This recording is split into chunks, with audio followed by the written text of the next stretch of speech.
Baik, setelah tadi kita mempelajari seperti apa kurva atau grafik dari total cost TC, kemudian sebelumnya adalah fixed cost FC, kemudian variable cost, kemudian ada total cost, kemudian sampai total revenue, maka sekarang kita masuk ke grafik atau kurva break even point, kondisi yang dikatakan dengan break even point tadi.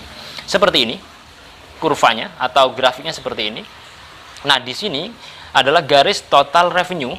Nah, ini dari sumbu 0 garis total revenue, sedangkan di sini adalah total cost atau garis TC. Nah, di mana lokasi atau kondisi yang dikatakan dengan break even point, kondisi BEP itu ada di sini.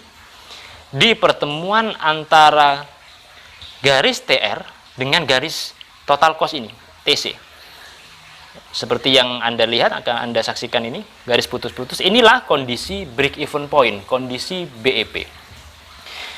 Bila mana omset produksi atau omset yang dihasilkan atau yang dihasilkan oleh perusahaan itu berada pada kondisi seperti ini, yang ada di pen ini, yang saya arsir ini, katakanlah di sini, maka yang terjadi, perusahaan mengalami kondisi yang dinamakan dengan rugi atau kerugian.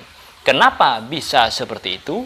Karena kalau Anda perhatikan di sini, maka garis total cost ini di atas garis total revenue. Jadi biayanya, total biayanya itu masih lebih besar daripada total pendapatannya.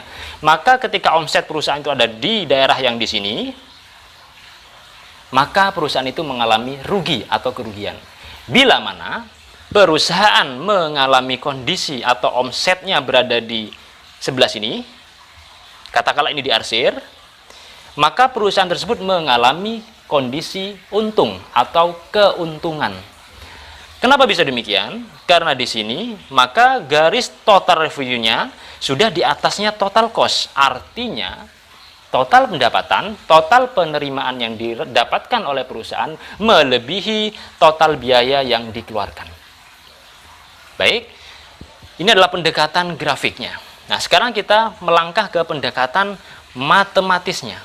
Dari pendekatan grafik ini bisa diturunkan menjadi sebuah pendekatan atau formula matematis.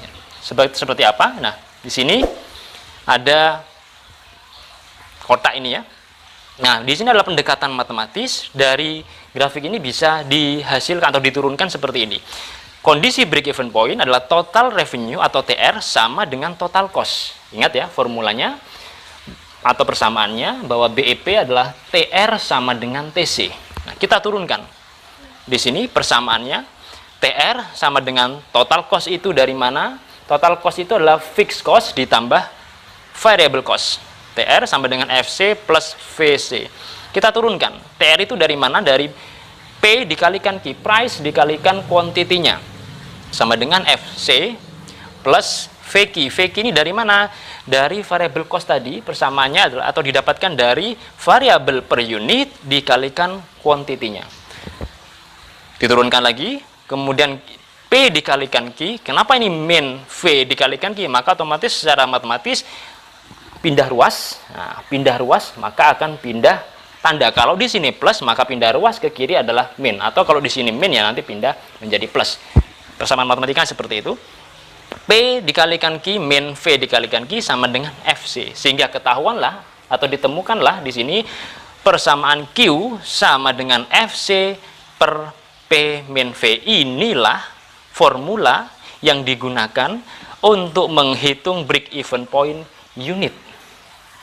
Nah, break even point secara pendekatan matematis hanya ada dua macam, ya, ada dua jenis formula matematisnya. Yang paling umum itu adalah BEP unit seperti ini. Ini dihasilkan dari turunan dari pendekatan grafik seperti ini.